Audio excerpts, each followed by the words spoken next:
It was a quiet, ordinary night. At the local police dispatch center, the phone rang. The operator answered. 911.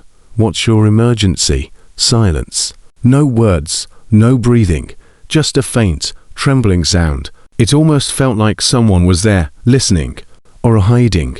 The operator repeated, "Can you speak? Are you in danger?" Still no response. But then, there was a faint shuffle, like someone moving carefully across the floor. And suddenly, a heavy thud. The call ended. The entire thing lasted just 17 seconds. 17 seconds that would become one of the strangest cases in the department's history. The police immediately traced the signal. It came from a small suburban house on the edge of town. Quiet neighborhood, no reported activity. When officers arrived, the front door was locked from the inside.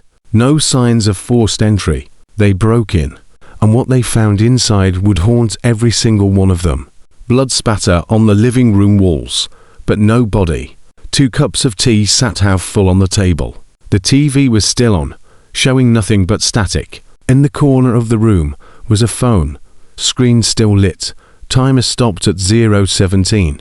It was the same phone that had dialed 911. They searched the entire house, every room, every closet, even the attic. No one, no footprints, no drag marks, no body, just silence.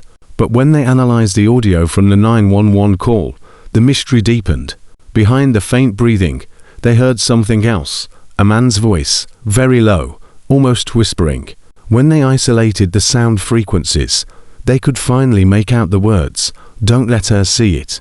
That sentence froze everyone in the room. Police identified the house's owner, a 22-year-old student named Amy Dallon, a criminology major at a nearby university. Amy had been missing for 2 days. Her friends told investigators that she had been researching an old unsolved case. She told them, "I think I found him. The killer's still in this city." In her bedroom, police found a journal. On the last page, she had written, "If something happens to me, check the 911 call. He knows everything."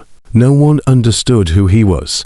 Neighbors claimed they hadn't seen anything except one elderly woman across the street. She said around 11:30 that night, she heard footsteps running, then a car engine starting, then silence. When police checked local CCTV footage, they found something unsettling. At 11:44 p.m., a black sedan stopped outside Amy's house. A man got out, face not visible. 2 minutes later, he left again. The house lights never went off. The car's license plate was traced. It belonged to Officer James Cullen, the same officer who had filed Amy's missing person report. When questioned, Cullen denied everything. He claimed he was on duty that night. But his phone's GPS told a different story. His location at 11:46 p.m. placed him exactly 2 blocks from Amy's address. Cullen was suspended and taken into custody. But the story didn't end there. 2 days later, his car was found outside the police station. Inside, Cullen was dead, apparently from a self-inflicted wound. On the passenger seat was a phone. It had only one file in it.